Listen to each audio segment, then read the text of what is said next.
লাজুর programme আমি দেখতে কেন গেছি আমি সেটা বলছি। আমি গেছিলাম কারণ আমি একটা মেয়ের সমস্ত স্ট্রাগলের সাক্ষী হতে চাই, আর আমি এটা চাইছি। এই মেয়েটা বিভিন্ন রকম ভাবে আমার বরকে ফুসলিয়ে নিয়ে গিয়ে নিজের নাচ দেখাবে, সেটা তো আমি সহ্য করবো না। আমি চুপ করে থাকবো না। তুমি নিজে গেলে না কেন বনলতা দিদি? গেলে তো পারতে। আমি তোমাদের সকলকে কার্ড দিয়েছিলাম, সকলকে বলেছিলাম তোমাদের বাড়ির আশিতার নাচ দেখতে যেতে। তোমাকে আলাদা করে বলেছিল, ঠাম্মি যেতে পারবে না বলে তোমার ঘরে গিয়ে তোমাকে বলেছিল। তুমি যাওনি, উল্টে অনেক কথা শুনিয়েছিলে আমাকে, সে কথা আমি মনে রাখতে চাইনি। কিন্তু তোমরা কেউ যাওনি, সেটা কি আমার দোষ? ওই লোকটা যে যাবে সেইটাও কি আমার দোষ? এটা কি আমাকে বলে গেছিল? তোমরা সবাই জিজ্ঞেস করো না ওকে। আমি যতক্ষণ স্টেজে থেকেছি আমি জেনেছি এবারে কেউ আমার নাচ দেখতে যায়নি। আমার তাতে খারাপ লেগেছে, আর ওকে তো আমি নাচের শেষে দেখেছি। তাহলে দেখে একসাথে এলি না কেন লাজু? একসাথে এলি না কেন? ভেবেছিলিস ব্যাপারটা চেপে যাবি, তাই তো? এইটার জবাব আমি দিচ্ছি। মা, তোমাদেরও মনে নিশ্চয়ই একই রকমের প্রশ্ন ঘুরপাক খাচ্ছে। মনেই হচ্ছে তোমার ছেলে এত বড় পাপ কেন করলো? লাজুর ফাংশন দেখতে যাবার মতন এত বড় অপরাধ সে কেন করলো? হ্যাঁ রে, উঠছে এই প্রশ্নগুলো, আমার মনে উঠছে। কেন জানিস?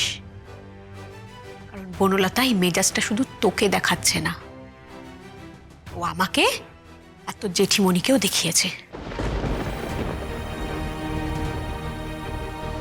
বাবা, মা, আমি সবাইকে বলছি, বনলতার সঙ্গে আমার সম্পর্কটা তোমাদের কাছে পরিষ্কার। তাই আমি সে নিয়ে কোনো কথা বলবো না। কিন্তু লাজুর প্রোগ্রাম আমি দেখতে কেন গেছি আমি সেটা বলছি। আমি গেছিলাম কারণ আমি একটা মেয়ের সমস্ত স্ট্রাগলের সাক্ষী হতে চাই, আর আমি এটা চাইছি। একটা জীবন্ত চণ্ডালিকা স্ট্রাগলের সাক্ষী আমি থাকতে চাই, যাকে প্রতিটা মুহূর্তে এই সভ্য ভদ্র সমাজ ছোট বড় সব ব্যাপারে অপমান করে। তার সেই অসম লড়াইয়ের পাশে আমি থাকতে চাই, তাই আমি গেছি। তোমাদেরকে আমি সত্যি কথাটা বলিনি, কারণ তোমাদের এই ভদ্র সভ্য সমাজের ভেতরটা বড্ড কালো। লাজুর জীবনের লড়াইয়ে খুব ইম্পর্টেন্ট ছিল আজকের এই পার্টিসিপেশনটা। সেখানেও সাকসেস পেয়েছে।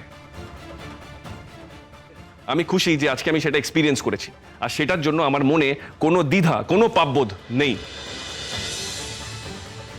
বনলতা, আমি তোমার এই নোংরামোটা অ্যাভয়েড করতে চেয়েছিলাম, সেই জন্য বলিনি। কারণ তুমি যদি জানতে, তুমি তোমার এই নোংরা মন আর নোংরা ভাষা নিয়ে ওই হলে গিয়ে সিন ক্রিয়েট করতে। আমি সেটা চাইনি, তাই আমি বলিনি। আমার ইচ্ছে হয়েছিল আমি লজির লড়াইটা দেখি, তাই আমি গেছি। আশা করি সব ক্লিয়ার। আর হ্যাঁ, আমি লাজুকে বলিনি কারণ হয়তো ওর নার্ভাস হয়ে যেত।